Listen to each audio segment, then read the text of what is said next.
Thank you very much for joining us here on TRT World, sir. Let's talk about your country first. Regarding your experience with the government and your influence over the public, let's talk about the security situation in Nigeria. Is it getting better? How do you describe the overlook of the security situation in general in your country? Well, if I tell you about Nigeria and I tell you about the things that's coming from the Nigerian government, your viewers might say, okay, well, it's not objective. So I'm going to give relevant international agencies that are not connected to Nigeria. Now, first of all, we have one arbiter that judges security in the whole world. That's the Institute for Economic and Peace. And they issue every year the Global Terror Index. Now, in 2015, according to the GTI, the Global Terror Index, 7,752 persons were killed in Nigeria.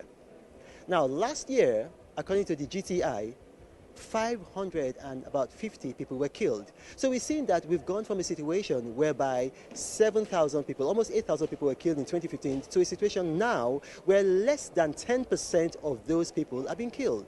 So there's improvements. Now, even one death is too much. We don't want any death. But obviously, there's security crisis, there's security issues. We didn't start this crisis. It started from the fall of Gaddafi after the United States intervened, and all of his foreign fighters came from there, and then they scattered throughout the Sahel to Burkina Faso, Mali, Niger, and Nigeria. And that's how we had these problems of terrorism. So things are getting better in Nigeria. And I mean, you can see that it's not just from the GTI. If you look at the CPI, that's the Corruption Perception Index, Nigeria has gone from 154 in 2021 to 140 today. So that means we've moved 14 places forward in the latest CPI rankings. If you look at our economy, in 2 years, Nigeria has added $67 billion to our economy. We're one of the fastest growing economies in the world. Our economy is growing at 4.23% in the last quarter. According to the IMF, Nigeria is projected to have a GDP growth rate of 3.393%. So things are getting better in Nigeria exponentially. We're not there yet. We still have a lot of work to do, but things are getting better. Thank you so much, sir. Sudan is on the headlines.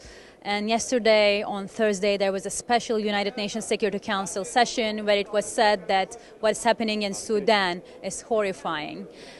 How do you think the role of Nigeria and African nations in general should be when it comes to calming the tensions and maybe reestablishing this stability? Typically in Africa, we leave those issues to regional bodies. So if you understand, in Nigeria, we did have some security crisis in our sub-region, which is the West African sub-region. And we have a body called ECOWAS, Economic Community of West African States.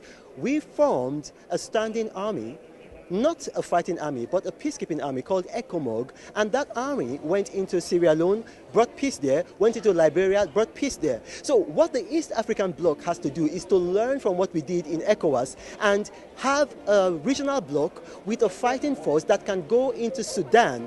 Because if you see what's happening in East Africa right now, there is a lot of, challenges, because they do not have a standing army, and